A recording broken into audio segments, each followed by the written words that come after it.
Hello, everybody, and welcome to Peaceful Anarchism on the Voluntary Virtues Network on theseedsofliberty.com and theconsciousresistance.com.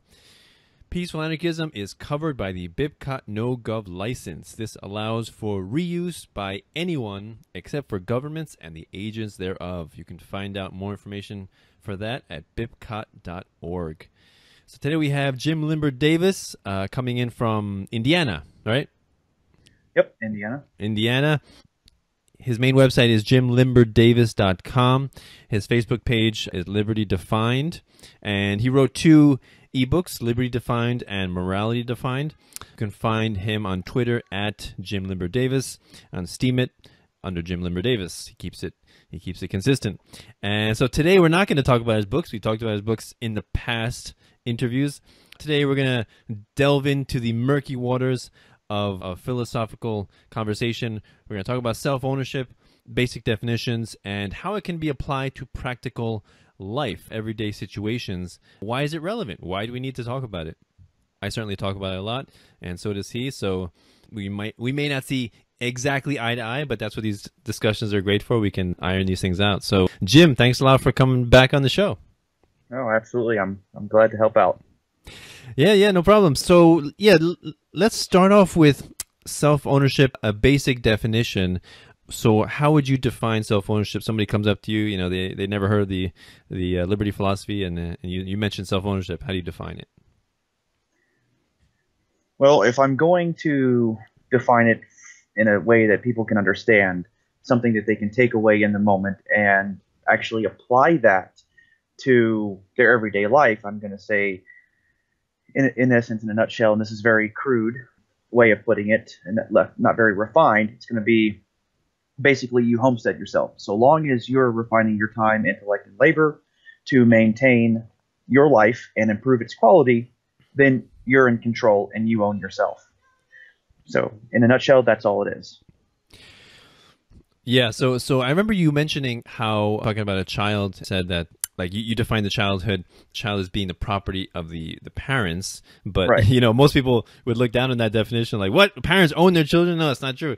But you're like, and then the way you describe it, if I have it correct, you say over time the child, as they gain certain skills and independence, they gain more and more ownership over their lives until eventually they can become self-reliant, in which case they have full self-ownership. And, you know, I wouldn't put it in those words, in those terms, but I would say pretty much the exact same thing, that we gain self-ownership slowly through the acquisition of various life skills and knowledge about the world. Being parents, you know, the parents that we have, it's their duty, right, to protect us and to give us as much skills as possible, right? There's some skills they can't. You learn on your own or through experience or through reading books, things like that. And so, yeah, self-ownership, the way I would describe it, very basically put to, you know, a layman, let's say on the street, would be that you are 100% responsible and accountable for your actions, right? So you cannot blame your actions on another person. Now, it's very interesting. Let me just explain a little bit of a recent example I had. I have a tough time with one family member. She's very emotional, and she got very angry at me, and she was even violent in the sense of breaking things, and then she wanted me to say sorry, right? But I wasn't getting violent, I wasn't getting emotional, and I wasn't getting angry. And I basically described self-ownership to her. I said, you have to understand that you are 100% responsible for your actions, just as I am 100% responsible for my actions, right? If somebody, let's say I go to a store and they say something that I didn't like, I don't have the right to destroy property, right? Like in the store, and then say that that person offended me or insulted me with their words, right? So you are 100% responsible for your actions, right? So in the same way, you can never blame another person for the actions that you have committed, that you have taken, right? And one example with Walter Block, I remember listening to, where we say, like, if you take a gun and you kill someone, and they say, you know, you're a murderer, you should go to jail, and then you say, no, I didn't kill him, the bullet killed him. But we understand that, you know, the gun is just a machine, right, an inanimate object, and the whole reason that it shot was because we pulled the trigger. And why did we pull the trigger? Because our brain, our mind told our body, pull the trigger, right? So ultimately, you know, in that case, we're always responsible for action. So I don't know if that's a long convoluted, but that's my answer. Well, there's nothing wrong with that. It still works with practical application that I put forward. Like I said, what I put forward is very crude because there's some other things that need to be understood. But everything I base self-ownership on, everything I base liberty on, everything morality that I talk about is always going to be going back to those two books that I wrote. So what you relate, I think, still works very much so. I think the issue is going to be in getting into. So if I ask, what is the foundation of self-ownership, which I did a few weeks ago, and I put through a bunch of different social media groups, and I got a lot of answers. So just some of the answers I put through were, they asked me a rhetorical question. They said, what is the foundation of slavery? Well, it's the opposite. Or what is self-ownership? It's existing, or the same thing that morality is founded upon, property rights. Self-ownership is a property right, or you and you alone control your body. You have the greatest claim to it. All sorts of things. And then I started getting these answers about it's your soul, it's you think, and then a handful of people put in there, oh, it's about you having exclusive control over your own actions. And then somebody posted something about Stefan Molyneux's UPB stuff in there. And anyway, so not a lot of people get it, and I think a lot of it is rooted in just not understanding what it is that is being asked. So I don't think people distinguish between knowing the difference between self-ownership and knowing what, or let me rephrase that. People don't distinguish between knowing of self-ownership. Like, they might hear of the idea, but I don't think they really think about it and in terms of what it really is, where it's derived from, and how it's maintained. And I think that becomes a real problem with it. So what we presented, even what Stefan Molyneux presented, it still holds because it gives you some place to start working with. But if people don't go all the way into that, I don't think that they are going to really start to grasp that all the other answers that I was given here, such as it's the foundation of property rights.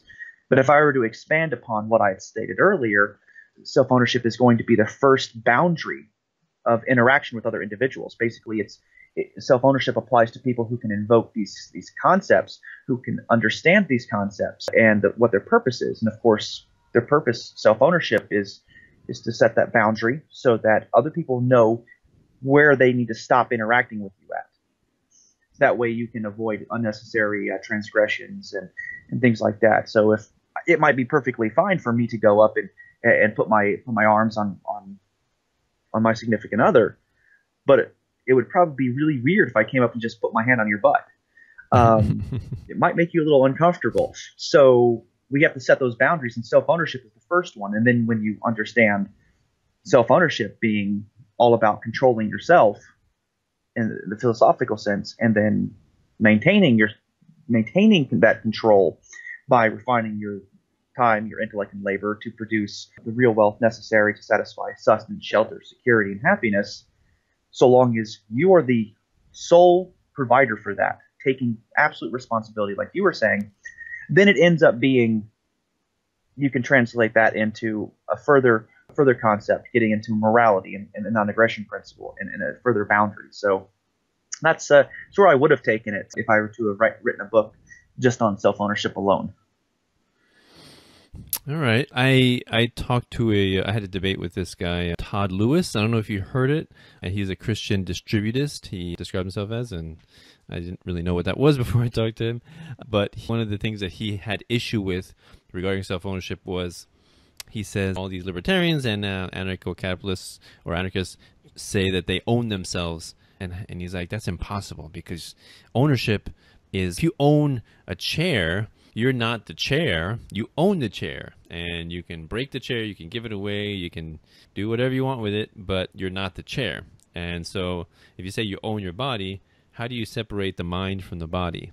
And I thought that was an interesting semantical type argument. It didn't really put any doubts. I mean, and I just said, maybe it's a different type of ownership, but to me, it's the same. Actually, it is kind of, now that I think about it, without the mind, the body is just really a shell, inanimate object shell, right? It's really the conscious mind that gives it animation and life, right? So in a sense, I guess you could say we are like a chair, and so.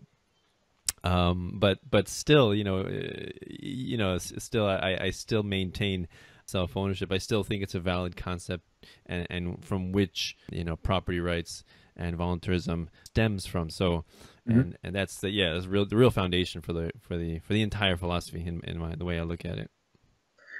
I've heard that before. The argument or the idea anyway, about separating mind from body. And maybe we are just like the chair, because if we're refining our time, our intellect, and our labor to go in and gather the wood pieces in order to shape them and to create a chair, we're refining our time, intellect, and labor to create something of real wealth, something that satisfies our desire for sustenance, shelter, security, or happiness, or enables greater pinnacles of our successes in achieving those things. So maybe it is just the mind that's claiming ownership over the body, because without the body, the mind has no vessel to travel in. I don't know. Right. I have no idea. I'm not into the spiritual stuff. I mean, I celebrate Yuletide instead of Christmas. So, I mean, I don't know. I mean, if anybody wants to invoke the spiritual stuff, they're more than welcome to, but I try to steer away from that, because it's very difficult to prove or disprove something, or to use something that you can't prove or disprove exists or doesn't exist. And it's very, it's almost like it's a trap. I think, intellectually speaking, I'd rather stay away from that. But I think it would be fair to say that if we take care of our bodies, then okay, we are like the chair. Yeah, isn't that, when you said you can't disprove something, it's not falsifiable. I believe that's the term for that, where it's like if you tell somebody you have an invisible spider's on your head, and you say, where? You say, we can't see it. And you go to touch it, well, you can't touch it either. And you say, well, I don't smell anything. You can't smell it either. How do you know it's there? Right. So isn't that what it's called? It lacks falsifiability. Mm-hmm. I think that's right. Something, it's like a statement or something that's an inherent possibility, but you can't really prove it. Like you could say there's absolutely no pink and green unicorns or whatever in the world or in the universe, but unless you go to every single star system and turn over every single rock, right. It's really, I don't know, maybe something like that. I don't know. I don't like invoking those sorts of things there. I rather be able to show a clear, transparent path of thought progression, starting with the goal. So if you're going to invoke something, a concept in which it's going to be used to interact with other people or justify punishing other people, then the concept has to be clear. The goal has to be absolutely clear. Everything has to be universally applicable to everybody else. And I think with what we described as self-ownership to start with, I think that's universally applicable for everybody. So it'd be easy to say, okay, look, I own myself, you own yourself. These, unless we're changing the way we're going to interact with one another, okay. But to say that self-ownership just exists because some mystical being says it does, I don't know.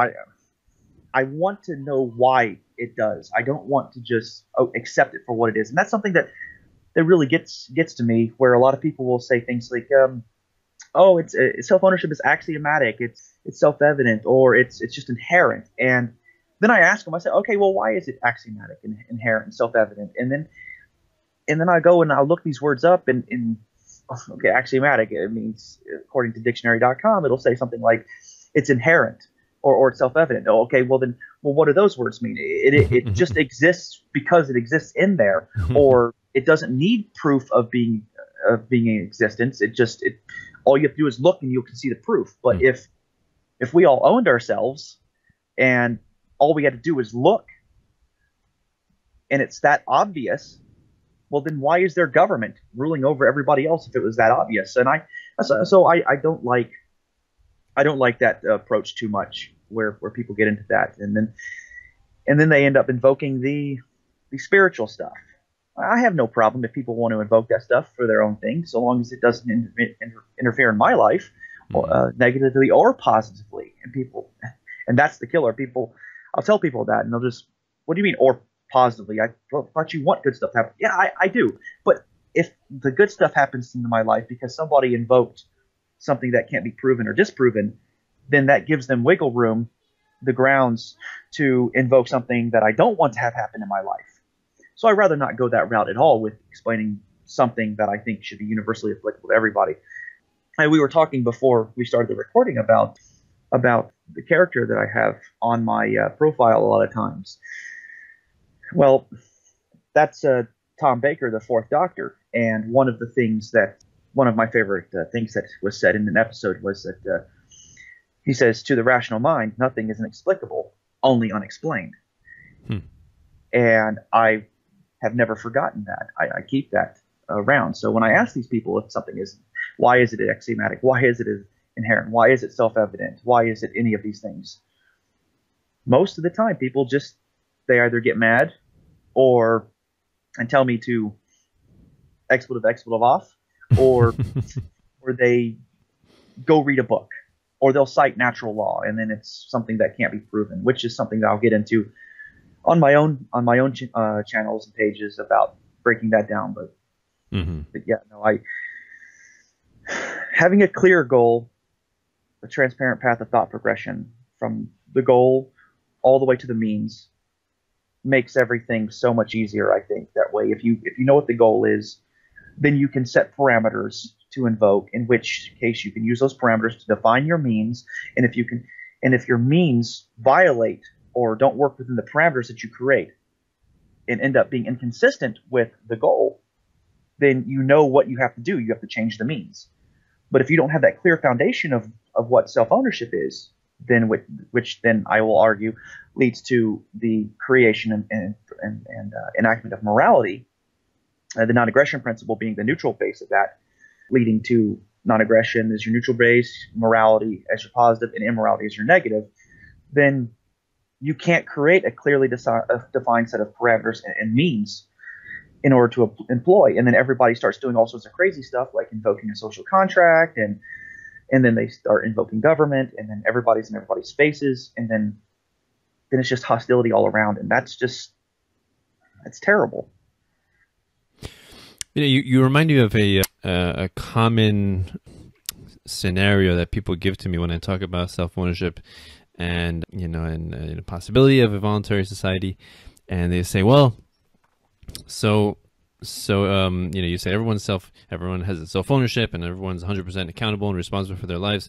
Well, what if a crazy person, like somebody who is obviously doesn't have control over their body, and they do some horrible things, they rob people, they kill people, what do you do with them? How do you treat them like a person that has 100% control? Do you punish them in the same way that a regular person, if a regular person did those acts?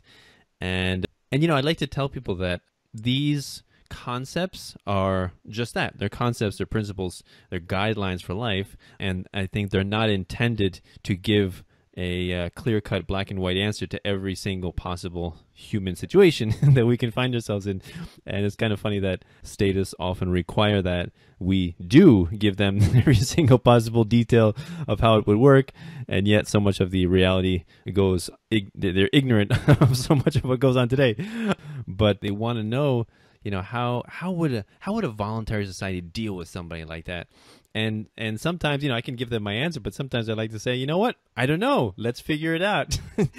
Maybe every situation is different. There's every crazy person. There's a different situation, different group of people. They react differently. They come up with their own solution. That's not a reason to support a monopoly on arbitration, right? And courts, right? Clearly not. So yeah. So I'm just curious as to your thoughts on that. I'm actually really excited you brought that up. I'll spare you all the details of all the things that I screamed at the wall in the shower while thinking about this earlier today. No, okay, so do you like watching television shows? Me. Do you ever watch any television shows? I mean, I have, but not lately. Do you read? Do you read science fiction or fiction at all? No, I'm not. I do not like fiction. I'm more of a, a philosophy, Okay, we're done. economics. I'm out. I'm out. We're done. You don't read. That's one to the heart right there. That's one to the heart. I'm going. To me, the saying "reality is stranger than fiction." Like I would rather spend the limited time and resources I have alive, knowing or trying to figure out, these kinds of things in reality than descend into the imagination of a person. But that's just me. Well, that's the great part, though, because if you think about it, all of the stuff that's been science fiction once upon a time is now science reality. Right. And so, getting back to your question, so my partner and I, we've been watching Supernatural. We like to binge watch shows on various platforms, and the most recent one we're watching is Supernatural. And so it actually plays right into your question, because a lot of the shows revolve around demonic possessions, where a demon takes over an individual. So again, so you can see maybe where this is going, where the individual is no longer in control of their actions. But the moment the two main characters figure out what's going on, they have the good hunter, they have the bad hunter scenario. The good hunter being the younger brother, he's more compassionate. No, there's a person in there. We need to free the person. Once they realize that's what's going on, that's what they do. They free the person, and it doesn't matter whether it's a demonic possession or if it's some sort of virus or disease, like in the most recent episode we just watched, where there was this werewolf issue where it was causing the person in question to not be able to control their actions, and so they tried all sorts of other things. But it's going to be dependent on the context of the situation. So even if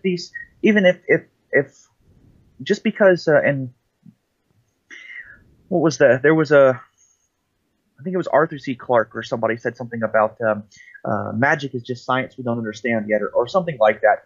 And I think that a lot of people forget that there's always a reason. And just like with the doctor, to the rational mind, nothing is inexplicable, only unexplained. It's just a matter of getting the context of the information together and being able to think as quickly as possible, define concepts, understand, process information being given to you, and then to work from there. Because the way I set up my moral philosophy and morality defined, if you've read that, if people listening have read that, they'll know that it's applicable to all reason-capable, sentient beings able to communicate at least complex concepts with one another, at least complex enough to understand the setting of boundaries for the purpose of the preservation of one another's lives. And that's something that, if we take that into consideration, then we can break down all context. We can figure out a way of helping people and protecting and saving them, or whatever it is that we need to do with them. But we can do that right now. Take your question, alter it a little bit, and then we can get into that brings up the question of, well, what do we do about comatose people? Do they still own themselves? Right. Well, it depends on a lot of things. Do they have loved ones who are willing to take care of them? Did they set themselves up financially so that they sign contracts? Did they have health insurance that did X, Y, or Z to provide for them? There's all sorts of things that people can do to maintain control over their self-ownership. Because what's going to happen is, once they've set all these things in motion and something happens to them and they can no longer physically care for themselves like they were before. So like if they were able to set up a fat bank account, now they have the money to be able to pay for everything that they need, and they can still maintain themselves because they took all of their time, intellect, and labor before whatever happened to put them in a state of a comatose state, or means that they couldn't provide for themselves as like they used to where now they have everything in saved. They took all that wealth, turned it into stores of labor, money, or currency, and now have that. And that's what's going to keep them okay. So, but yeah, to answer your question, it's just about understanding the context, finding out what's going on. Yeah. So these very sticky and obscure scenarios, they don't invalidate the principles, right? They just, because again, the principles are just guidelines, right? It's not a substitute for thinking. It's not like a manual. You look at I don't know if they're page. principles, but I mean guidelines.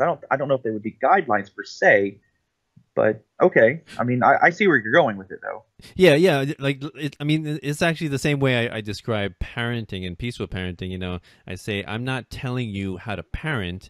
I'm just giving you these principles that I live by and that I think they're consistent and logical and moral, and you can choose to abide by them or not. And also they're not a manual like every parent wants a manual. Like, what do I do if my child does X? Turn to page 53, and it's going to say what you should do. and that's kind of, and also the same thing with voluntarism. I think it's more I think it's a descriptive philosophy, not a prescriptive philosophy, right? So it describes reality, but it doesn't tell you how to act, right? It doesn't tell you, you can still be a pretty mean person and live according to voluntarist principles. Live your whole life not aggressive against somebody, but you can still be a pretty mean person. So it's not to say that you're a really nice person. It's just to say that you're not aggressing against somebody, if you're abiding by these principles. So they're very basic. It's a skeleton way of thinking about the world that most people have not thought about because we have lived so long with this poisonous idea of the state, that these people have this exemption to morality that we all are subject to.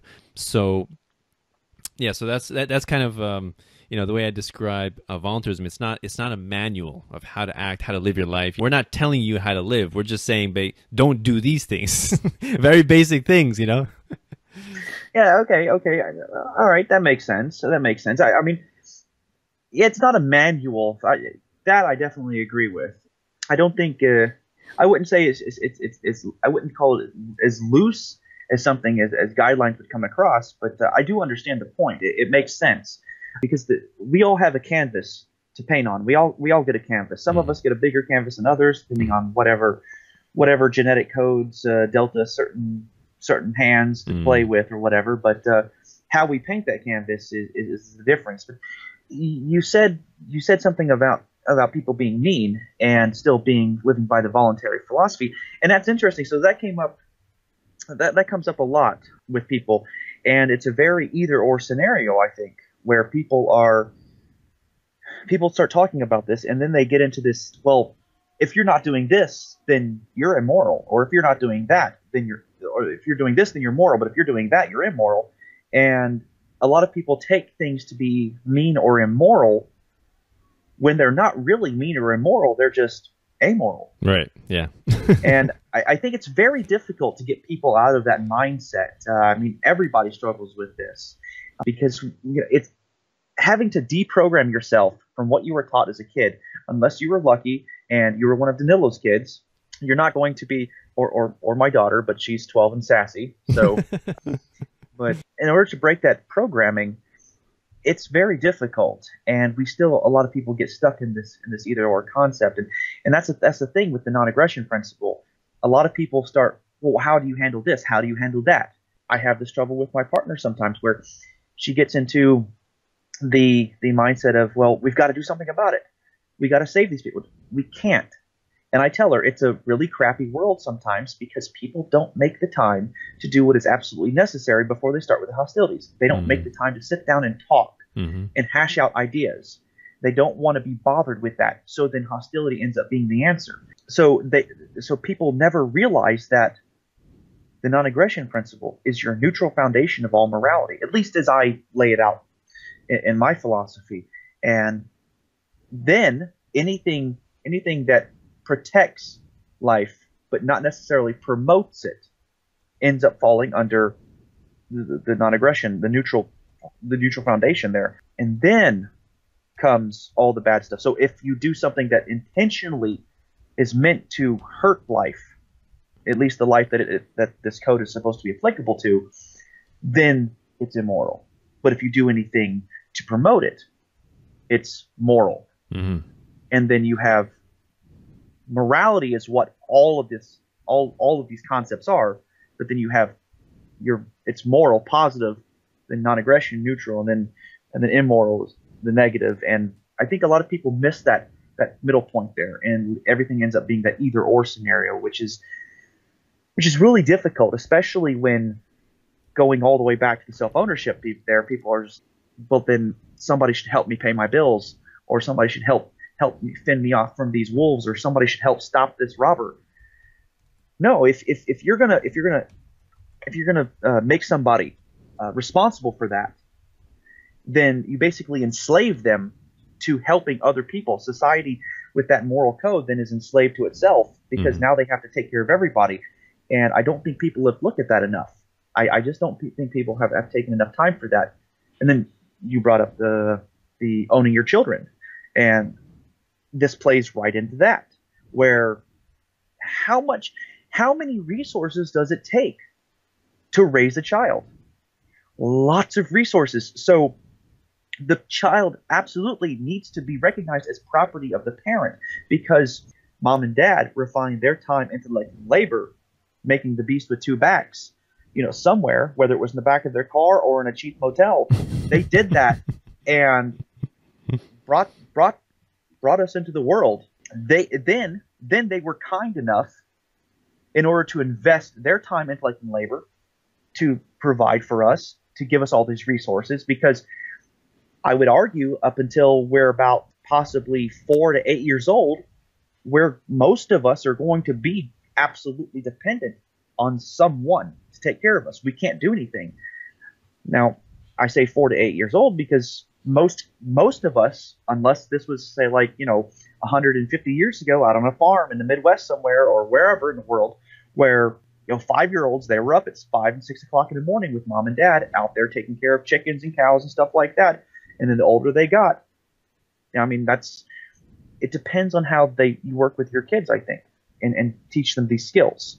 But they're always going to be dependent on you up until a certain point, and then they'll take over providing for themselves. So I don't know. There's a lot of stuff to talk about pertaining to this, and it's probably too much for a single hour, I think.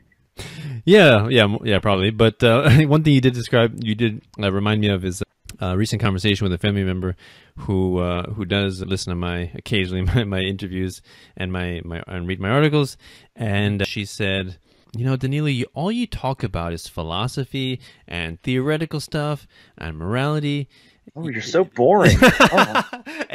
and she was saying this because, she was asking what I thought about Trump and what's going on in the current events. I don't know, Hillary Clinton and her email scandal and all that. And I say I focus on, I focus on these things: philosophy, morality, economics. And she's like, but those are just theoretical. They're out there. They're in the abyss. They're ephemeral. This is reality. We live in reality. And I said, yeah, exactly. And what's your philosophical basis? How do you operate? How do you act? We all have a basis, a moral basis, a philosophical basis that we act upon. And that's what I'm curious about, because you're not going to change reality by just talking about reality. You change it by changing people's paradigms, the way they think, right? Their principles by which they live. That's the crux of it. That's the core, right? You just focus on what's happening in reality, and it's like you're just trimming the branches of the problem. And who was it? Eleanor Roosevelt said, she says, common people talk about current events, and great minds talk about, what is it? I forget. Common people talk about other people. Right. More wiser minds talk about ideas and concepts, or something like that. Something like that. Right. Yeah. So this is why I do focus on this stuff. I think it's paramount.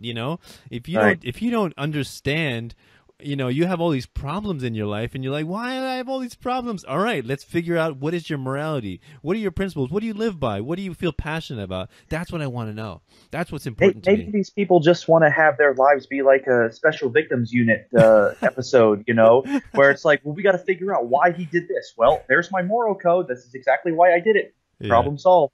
Yeah. You know everything. I mean, that would make for a very, very boring case of Law and Order, but Right. So we're I think what you and I are doing, and what a lot of other people in the liberty movement like Sterling Lujan are doing, are really out to figuratively attack the root of the problem, right? Which is the philosophical and moral foundation that many Yes. people live by.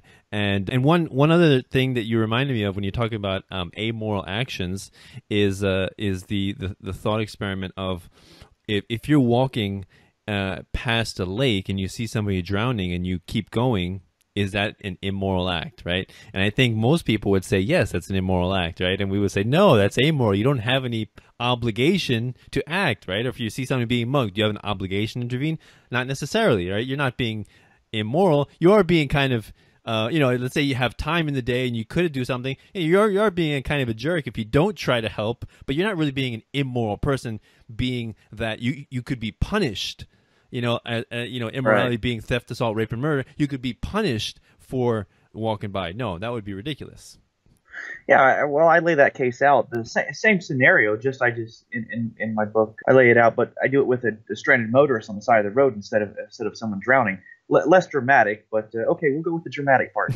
So if honestly, if I were to stop and jump into the lake, is it really going to be, oh my God, thank you, you saved me, or is it going to be like Will Smith's Hancock movie where it's like, ma'am, is it okay? May I touch you to get you out of harm's way? Like, you don't know. I mean, you Right. don't have time to talk to these people. Of course, in the moment, the person's probably going to be like, oh my God, save me. Yeah. But what do I get in return for spending and refining my time, my intellect, and my labor to swim out into this lake? What if it's 3 miles out? Right. What if it's just a few feet out? What do I get?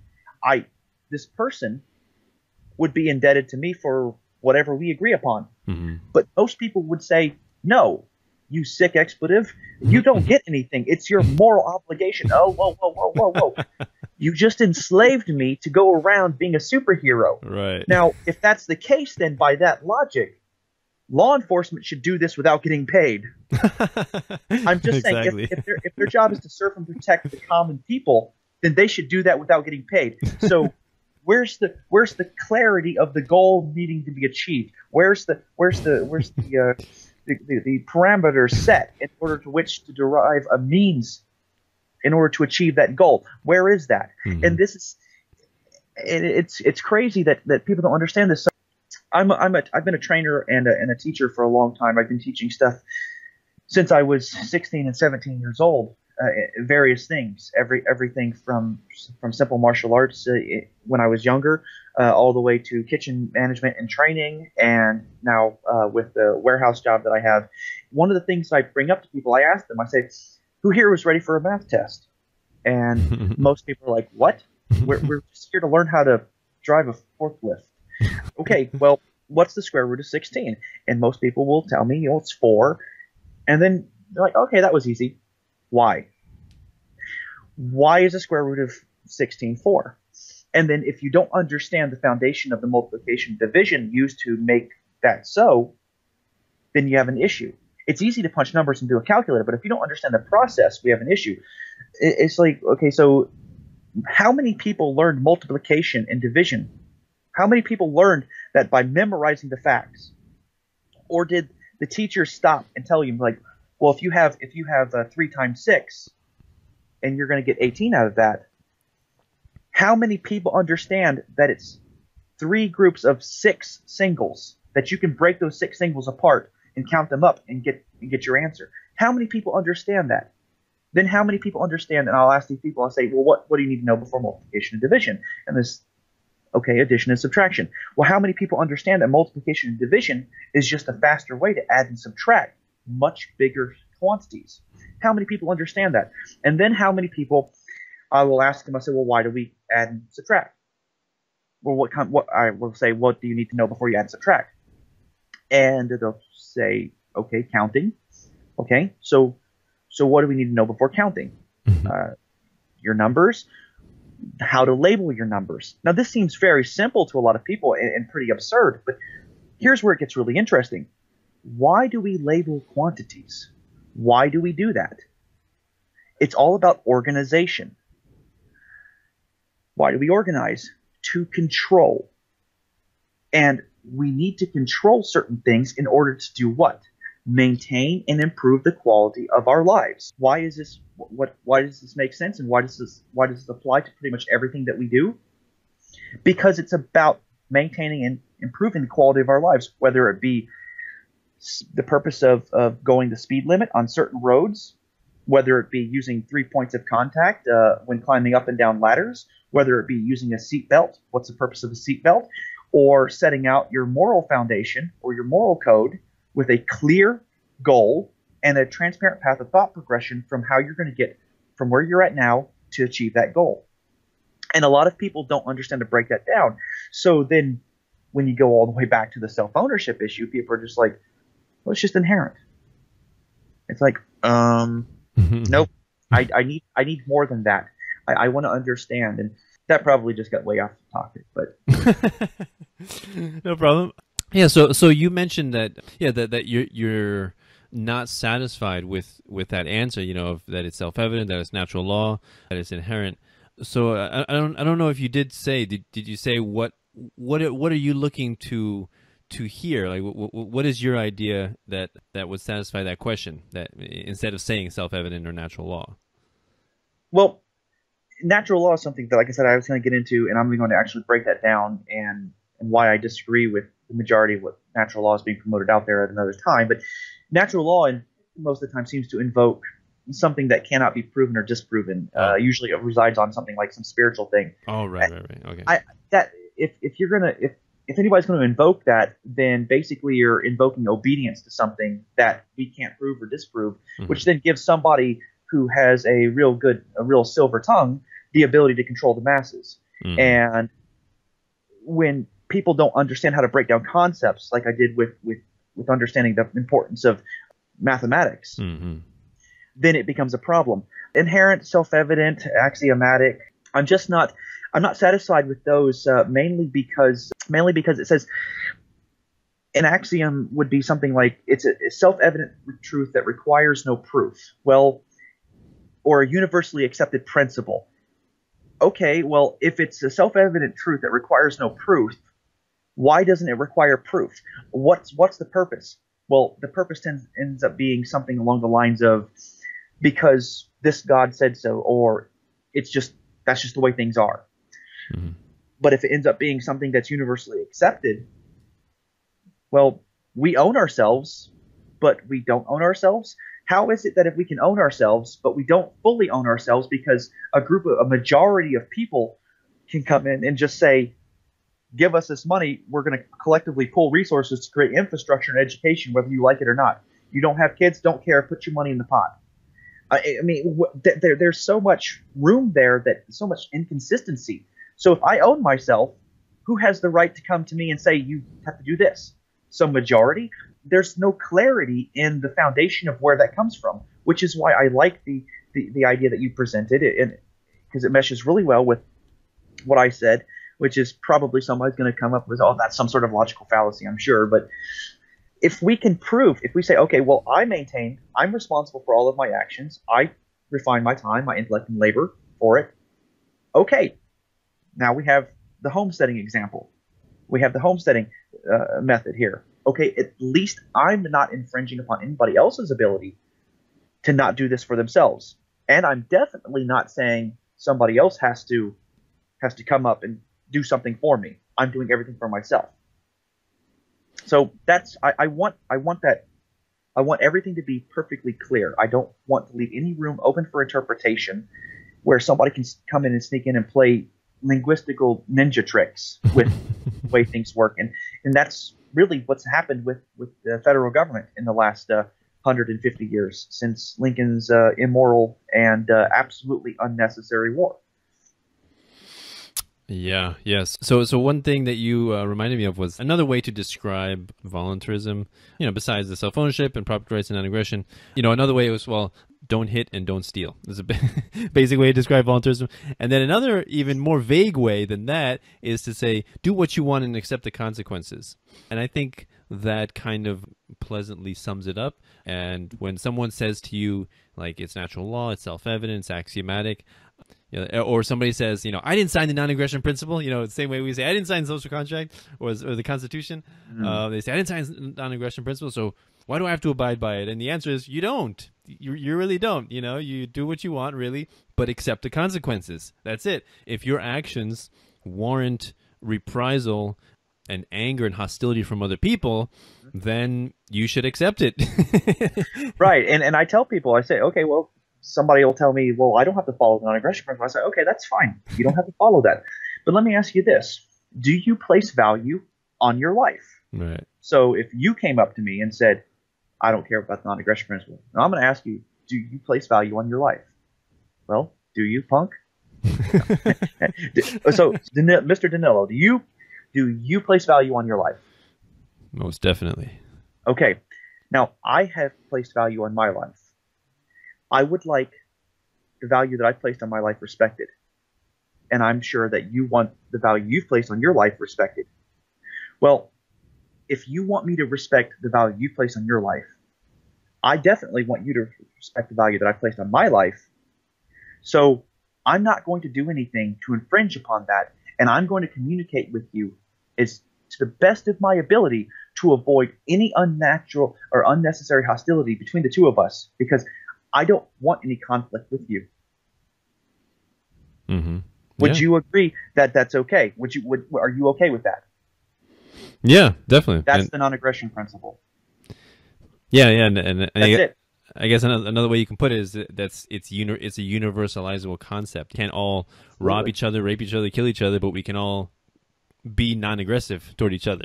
Right. We all want to maintain and improve the quality of our lives. And people will usually say, well, what about people who want to commit suicide? Right. What about it? I mean, if a dog is born with 3 legs instead of 4, it's still a dog, right? Mm-hmm. I mean, if a human being is born with 11 fingers, 6 fingers on one hand, 10 total, mm-hmm. They're still a human being.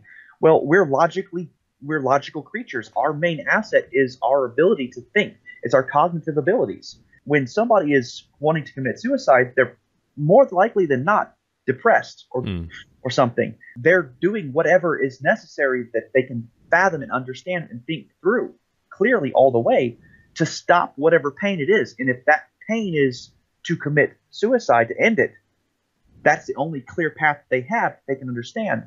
So it doesn't break that philosophy. They're still trying to maintain their life or improve its quality. And by committing suicide, that's exactly what they're doing, improving its quality by stopping the pain. It doesn't make sense to us until you're afraid. Mm-hmm. It's the same thing between people coming up and it's like, well, so like my dad will say, you need to stop this anarchy crap.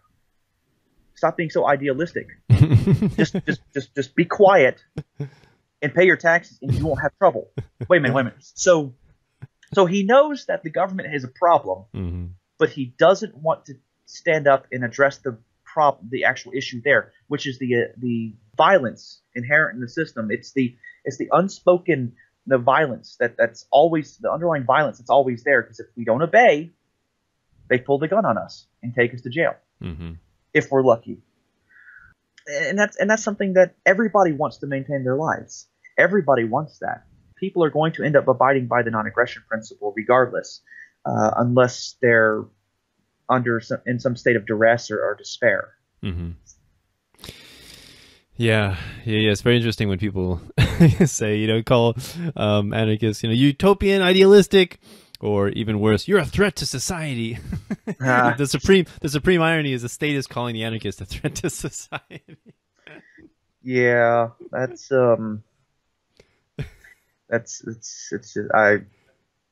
got nothing for that. I really, and that's something else. A lot of people get upset about all of this, and there's a lot of angry people, and I was angry for a long time about it. I learned that creation is the key. You have to create either for yourself, create connections with others to help yourself, which helps them. I mean, the key is to create, and if we don't create what we want to see in this world, and all we're going to do is be bitter about everything that we do see. Because if we don't like something, why tear it down? Create something that everybody else wants to strive for. Mm-hmm. Create something to show them, like the 3D printers. I mean, the only people who are hating the 3D printers are the people who currently have businesses vested in producing the things that are now going to be able to be easily manufactured with 3D printers. It's just going to be. I think you mentioned this the other day on one of your programs where you said something about, or maybe it was an older one, about the horse and buggy carriages and stuff like that, striking against the automobile makers, putting up wanting laws and regulations, or maybe yours was the candle makers and the electric light bulbs and stuff like that. I don't know it, but same concept. Yeah, right. Why be afraid of this sort of stuff here? Because it's just going to improve the quality of our lives. So what? We stop working and earning a living doing whatever we're doing. The threat is not making our lives easier. The threat is always going to be those who want to tear down the things in the world that they don't like, regardless of whether they understand them or not. Those are always the threats. And it's the one thing I think all of those people have in common is they don't know how to break down concepts well enough, or are willing to look at the fact that they need to break down those concepts and understand that they need to do something different. And I think that's going to be a fundamental issue here, is just people making time to self-reflect and understand these things. But it's just easier to yell at somebody and still fear and like, damn, I'm going to make you pay for it if you don't want to. And that's not necessary. Yeah, you just reminded me of all these different stories of conquering empires that invade foreign lands and that have slowly and meticulously developed, knowledge and books and information, and then they just go in there and just destroy everything, destroy monuments, destroy statues and buildings, and destroy libraries and books. And I think Genghis Khan did the same thing, conquering Central Asia. And just to think how much knowledge and information has been destroyed, I think from the Library of Alexandria, right? I think the Romans, right? How much information has been destroyed, how much that has set back possible progress, right? And where would we have been today if those bits of information were still with us? What would we have known? It's just, it really... And knowledge is power. The more you know how to create, the more power you're going to have. And I just did an episode a couple of weeks ago about knowledge is power concerning that subject. And creation is always going to be superior to destruction, because at the end of the day, who's going to be beholden to who? Who's going to have to look to somebody else when there's nothing left to confiscate, when there's nothing left to consume, when there's nothing left to destroy? Who then is the master? The person or the individual who understands how to create what everybody else wants. That's always going to be the case. And when we have the ability to create, whoever is able to create and supply the demand that everybody has, that's going to change the name of the game for everything. And they're going to have the power, they're going to have the loyalty, they're going to have the followers, not the people who are raising the sword or the truncheon or pointing a gun, And I think too many people are quick to raise a sword instead of push a plow. It's right. Sometimes it's disheartening, but then there's people like you and you out there in the world, so that's very much appreciated. Yeah, thank you. I definitely appreciate what you're doing as well. And yeah, it really, like to think that, there's this idea that's taught in history books, especially in government school history books, of, let's say Alexander the Great, he cleared the pathways, he opened trade routes, he merged these two civilizations, he brought about trade, look what he did, he unified this. And like we look at the Eurozone, right? They're unified. And I remember learning about Hitler, watching a documentary about him, and they were saying that if he had won World War II, and he was invading all these countries, Poland, different countries, and he had consolidated those countries and he created a huge German empire, we would be reading how he's such a wonderful thing, how he's such a wonderful person, akin to Alexander the Great. But no, he lost. Therefore, he's the enemy. And so it's the idea of this guy, this guy Dan Carlin. He makes a hardcore history podcast, and he talks about these conquerors in history, and he calls them historical arsonists, where he says there's that civilization has become decadent and desiccated and dry, and they need somebody, this one spark, this one conqueror who comes along and just adds a little spark, and it raises everything to the ground and allows for new fresh shoots of another civilization. And I don't know. I don't know if I buy that. Yeah, it's defending the pillage and rape and murder of millions of people because you think that their civilization is decadent. Yeah. yeah. No, I don't like that. It holds people back from raising the pinnacle of their personal and collective and social successes. I just don't. I'm not sure I like that the example. Right. I mean, well, what got us out of World War II? It wasn't the fact that the government spent all this money. No, it was the fact that so much stuff was destroyed, and the jobs. The United States was already in a depression, and why was there almost near 100% employment when people came back from the war in the United States? Because how many thousands of people died in that conflict? Right. That's why there was Right. near 100% employment, because there were not enough people Right. to fill the jobs that were left vacant because they went and picked up a rifle to go shoot somebody in some faraway land that they had never met before. Yeah. That's why there was that. That's why people have this illusion about destroying stuff creates jobs. I mean, my God, I mean, Japan just had another earthquake or whatever it was, and if they had, I haven't heard anything recently about it, but I mean, if a city gets leveled over there, that's not going to create and change anything. It's just going to mean they're going to have to rebuild what they already had. It's a loss. It's a massive loss of real wealth that would satisfy their need for sustenance and shelter and security, and just hold them back. It's not what we see; it's what we don't see. And if we can't see the fact that all the what ifs all those people could create if they didn't have to recreate everything that was once there, we're just holding ourselves back. So I don't know. I don't know if I agree with that fellow's assessment. Like, just raise everything and start over. Right. Yeah. Seems a little leftist.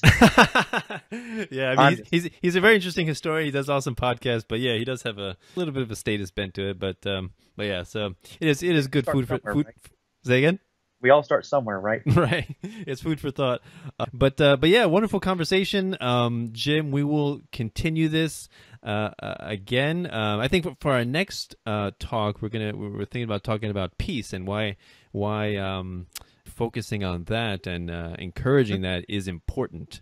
So we will looking forward to that conversation. So yeah, before we go, please plug your websites and how people can reach you if they want to follow your work. Oh, well, thank you. Well, I run JimLimberDavis.com. I post all of my work there. You can find me on YouTube. Just look for Jim Limber Davis. I do also a audio program, Liberty and Morality Defined Presents. You can find me on Facebook at Liberty Defined, and also at Jim Limber Davis. And then I'm also on Steemit at Jim Limber Davis, and on Twitter as well. So if you have questions, comments, concerns, just hit me up on any of those locations there. I don't serve food, so don't ask for snacks. Food for thought. That's what we say. More important nourishment. But yeah, please follow his work. He's doing some great stuff. He posts on my page, adds some wonderful value. I think he does a lot of work and a lot of great work. So we gotta support each other in the especially us content creators. It's not easy. We don't make real currency off of this as much as we would like, but we do it because we have a burning, smoldering passion to spread freedom, liberty, and voluntarism throughout the land. We want to take over the world to leave you alone, right? I don't know if I want to take over the world. I just kind of want to be left alone. Right. Right. It's funny. But yeah, so if anybody wants to help me out, you can do so through Patreon or Bitcoin, and PayPal also. Links are below. Patreon.com/peaceful-anarchism. If you to help me out, if you really find value in what I do, please support me. $1 show is all I ask. For interviewing fascinating people like Jim here, to encourage me to continue doing more of these. As you know, we all respond to incentives. We are capitalists in the end, and so free time is never really free, right? It always comes at an opportunity cost. We are sacrificing what we could have done to do this, and so monetary compensation is always appreciated and encouraged. Thanks a lot, Jim, for coming on the show. Absolutely. Really appreciate it. So this is Peaceful Anarchism on the Voluntary Virtues Network, and theseedsofliberty.com and theconsciousresistance.com. Wishing all of you have a wonderful day. Take care. Bye.